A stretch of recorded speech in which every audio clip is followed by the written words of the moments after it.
Hello, welcome to another Tuesday Tips. My name is Pam Dunwald. I am one of your nurse advocates from Your Nurse Advocate Consulting, and we are going to be discussing this evening kind of handling conflict with grace is kind of the theme for today's Tuesday Tips. We're talking about turning caregiving challenges into collaboration with your siblings. And I know I have worked with some families that work very well together, and they say, well, they don't understand why some people do have trouble and they work as a well-oiled machine. And that's not always the case. Most of the time there are some struggles, and not that the struggles can't be remedied or fixed or find solutions for them. It's just that some families just struggle more than others, and that's just the way it is. And so we wanted to take the few minutes tonight for our Tuesday tips to be able to talk about that a little bit and kind of address some of the most common challenges. So if you are in a position to begin caring for your aging parents and trying to bring your siblings together to share the responsibility, and you haven't done that yet, well, then good for you, because this is going to give you maybe some landmines that you'll already be prepared to deal with, and put some plans in place and have discussions so that when the time comes that these situations will come up, that you'll already have that worked out and everything will be fine. So let's go ahead and get started and see what kind of challenges we're going to talk about this evening. So just wanted to say, there's a couple of types of different conflicts, and we're going to talk about some strategies to handle them. And so the first one is financial disagreements. And this can come up for a few reasons. The obvious, what do we do with mom and dad's estate when we're gone? If there's nothing in writing, you may have a sibling and I just want to preface this by saying some of these things I'm going to throw out there. This isn't my view. This isn't what I believe should happen. This is just all the things that Linda and I have heard over the many years of working with families. So these are some of the things, these are real examples that I'm going to share with you, but I just want to clarify and say that when I share these, it doesn't necessarily represent my opinion, but it's just what may happen, may or may not, with your family. So we're talking about money. I've seen many times where money causes a lot of stress, conflict, when maybe there's a sibling who lives close by and they're doing the majority of the work, and there's another sibling that maybe lives long distance, and the sibling that's close by feels that they should have a financial payment for doing most of the work. I'm not saying that's right or wrong. I'm just saying these are things that you may want to talk about if you have that situation where someone in the family would like to get paid or reimbursed for certain things. So there's that aspect. There's the aspect, as we mentioned just a minute ago, about the estate, who gets what. Hopefully, over the course of these next couple of months, we're going to be talking more about this, but hopefully there's documentation in place that allows the family to have those things worked out, and the estate has been planned, and however your parents want that to go. But that could be very, very easily come up. One of the other situations that we see come up, and it comes up in my family as well. I am the oldest of five. Our mom is still living. And so there are five of us working to care for my mom. I am the only one that's long distance. I'm 4 hours away. The rest of my siblings are 20, 25 minutes away, and some are only 5 minutes away. So I am the long distance sibling in our family. But one of the things that comes up with my mom is my mom, she was living on her Social Security. I mean, her house is paid for. I mean, she does okay, but she doesn't really have any extra money for bigger expenses. So she used to do all her yard work, shovel and that, but she's 85 now, and she has rheumatoid arthritis and can't easily do that anymore. So we have a lawn service, and how we do it is we just rotate turns. So my sister is in accounting, and she is my mom's financial power of attorney. So that's her zone of genius. We let her handle the money because that's what she does for a living. And so when the bill comes up, she'll let the next person, we just, go down the line, throw it on. We have a group text chat, and says, mom's bill's here, who hasn't paid yet. and one of us will say, no, it's my turn, I'll take a turn, and we Venmo my sister, and she takes care of the bill. And so we don't seem to have any problems with that. If mom needs some equipment or mom needs something, we just take turns pitching in financially. Like I said, with the lawn care and things like that, something that's going on like routinely, we just take turns with the bill. Even the grandkids get involved. My mom loves a taste. Likes Chinese. She likes subs. So even the grandkids will do Grubhub or Uber Eats or something and have delivered food to my mom. She just has to open the door and grab it. So lots of ways that the family can help financially, but these can be an area of conflict. And I think a lot of times these types of conflict can be, I guess, nipped in the bud, so to speak, by just communicating. Don't let things fester. Don't let things build up. And I think one of the things is by having that family meeting, having that family caregiving meeting, whether it's a Zoom or however your family likes to communicate, have a method of communication. And I know we've talked about this in other Tuesday tips as well. Sometimes there's conflicts over misunderstandings about how parents' finances are managed. Maybe one sibling is taken over managing the bills. Well, I can tell you one way to avoid conflicts in that is to be very transparent when you're paying a bill. Maybe take a picture of the statement and share it, or inform your siblings every month what bills have been paid or what the balance is, or some way, shape, and form. The more everybody's included, and the more people think that who's ever paying the bills is very transparent, human nature doesn't grab a hold of you and make you go to those dark places and think those thoughts that probably is not happening. But in some cases it might be. But if you have that transparency and that communication, then everybody knows where the money is going. We talked about scheduling family meetings. We talked about encouraging honesty about individuals' capacities to contribute. One of the things when some people might be more financially able to help out than others, and that doesn't make the situation bad or good. It just makes you just need to have an honest conversation about that. I think your siblings will say, I've had this come up this month, and I'm really kind of short. I can't say that I can honestly give this much this week, but I think maybe next month I might be able to do a little better. Again, the more open, we just have to put pride and feelings aside during these situations, because the most important thing is getting mom and dad, or mom or dad, what they need, and not to cause conflict over that.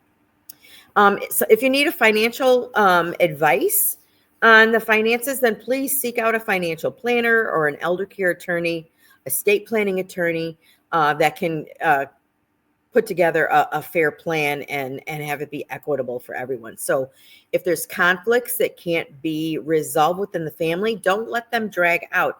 Involve a third party, a mediator, a nurse advocate like ourselves, a social worker maybe from the clinic, a family counselor, some third party that can come in and does not have a biased interest in anything or anyone, and can just speak from an outsider looking in, and wants nothing more than for everybody to be heard and to come up with a plan that's fair and equitable for everyone. There's nothing wrong with creating agreements. I mean, in our course, the next opportunity for that will be the end of March. But in our course, The Complete Siblings Guide to Caring for an Aging Parent, we are going to have agreements in there. Obviously, they're not going to be legal agreements. We don't want to go there when it comes to our family if we don't have to, but just agreements where people agree, put things in writing, and we've got some templates and things for that to kind of divide the tasks and make things equitable for everyone. So there's nothing wrong with that, to draft those clear expectations and agreements about maybe whether it's money contributions, expenses, or roles that people are going to play, and then just have them in writing so you can access them when needed. Another conflict that could come up is division of caregiving responsibilities. We touched on that just a little bit, where we talked about the long distance caregivers. And just want to say, hey, Gary, Thanks for the thumbs up there, and for stopping by.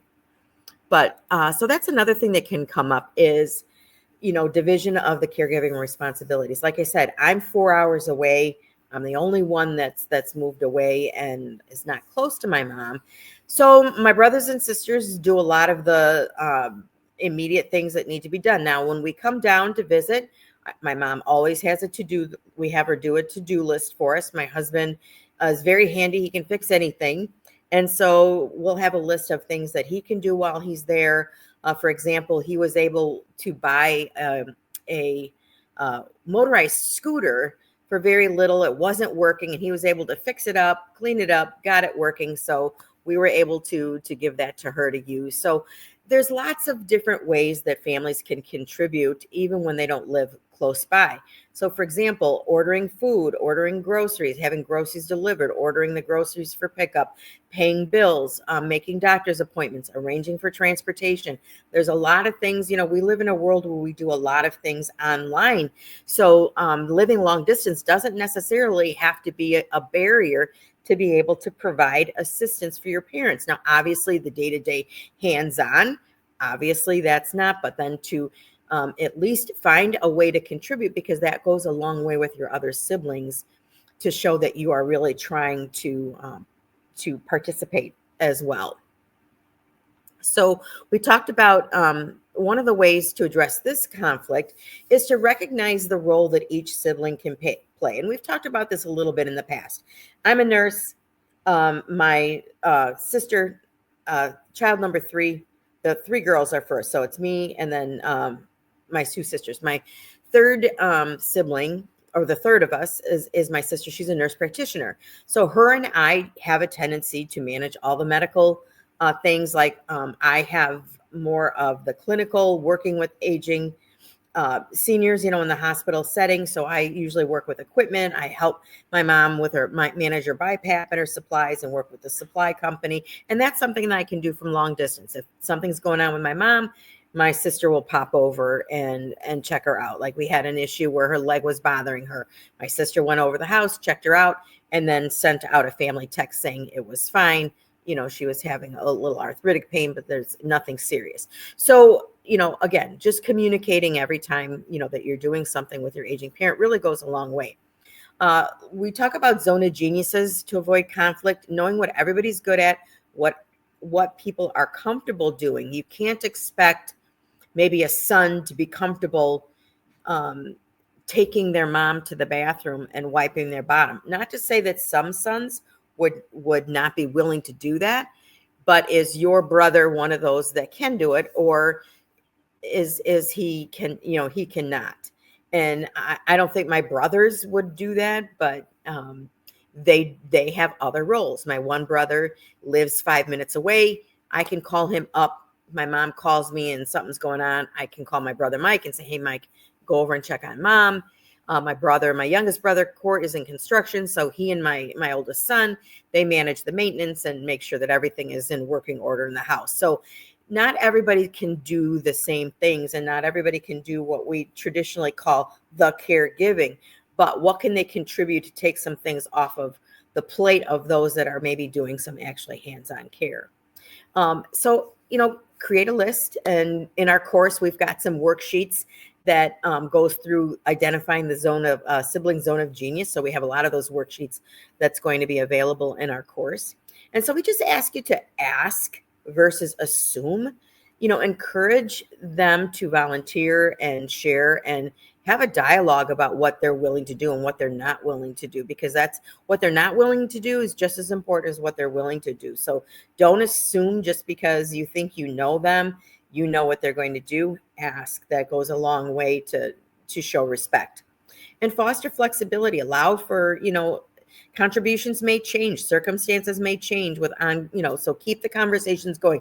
For example, you may have a sibling that their daughter or son it's their senior year, last season that they're going to play the sport. This is real important to them. They're doing a lot of traveling. So maybe for that season, that sports season, maybe they're not going to be as readily available. So the siblings can pitch in and just, have their back, so to speak, for that short period of time so that they can not neglect their family and lead to bitterness and regrets later on, because siblings will fight and say, because of you, because I had to take care of mom or dad, I missed this. So we want to be sensitive to everybody's own family needs and make sure that everybody tries to have that balance between caregiving tasks and not neglecting their own family. The next big thing that we see conflicts in is in the actual differencing on opinions about care. I don't see that much in our family with my sister and I in healthcare. I think we've educated our family as much as possible on end-of-life cares, hospice, and things like that. So I'm very fortunate not to have that. But now in my partner's family, in Linda's family, there was a big disconnect with the family. Linda's mom, before she passed away this past November, was on hospice, and there was a sibling that did not want any part of hospice, felt that was a process to kill her mom quickly, just get it over with and done with, give her the morphine and put her out of her misery. And so Linda and I both spent many years in hospice and know that that's not true, but that was the belief of the sibling. And again, not to play the right or wrong game, but when you have a difference in opinion about how the care could go, that creates a lot of tension within the family and a lot of hard feelings. I mean, I would never want my sibling to say, I'm killing my mom, because I wanted to have her on hospice. I mean, those are harsh, words, and those are things that maybe some families never will be able to come back from. And Linda's family's one of them. I don't know that she's going to be able to repair some of those relationships. And so knowing about these things ahead of time can hopefully have these conversations with your siblings. And by having your parents have their affairs in order and their advanced directives done, that's going to take away a lot of those challenges, because even though we may have a difference in opinion on care, on how care should go, such, for example, if maybe you don't believe in hospice, I do believe in hospice, but if our parents have indicated in writing in their advanced directives what they believe in, what they want, what they don't want, then the only agreement that has to be made with the siblings is agreeing to follow the wishes of mom and dad. Now, my feelings don't play a part in it. My siblings' feelings don't play a part of it, because all we have to do is, even if we disagree what mom and dad says, we just have to agree that those are their wishes and we just need to follow them.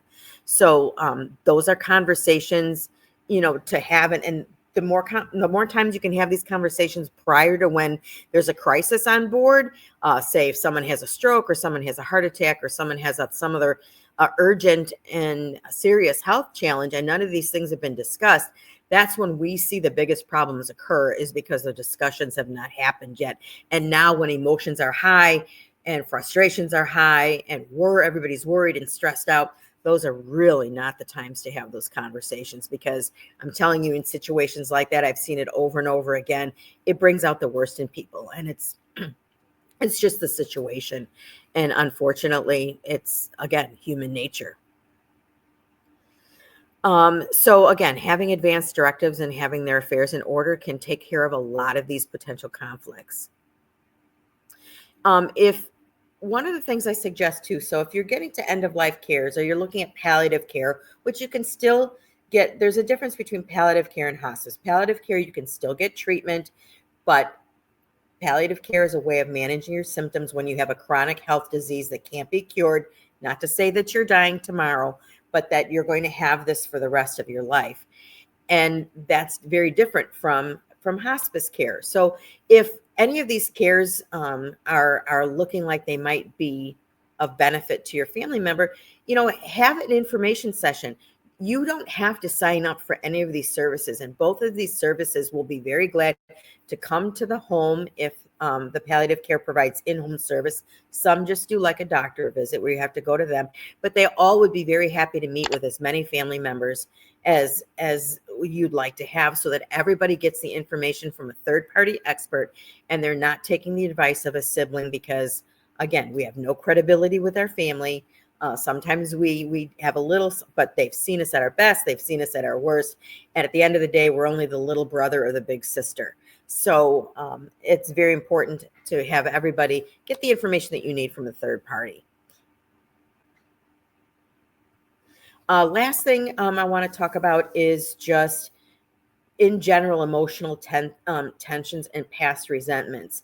Now, you've got to remember, caring for an aging parent, especially when a health challenge occurs, can be a very emotional time.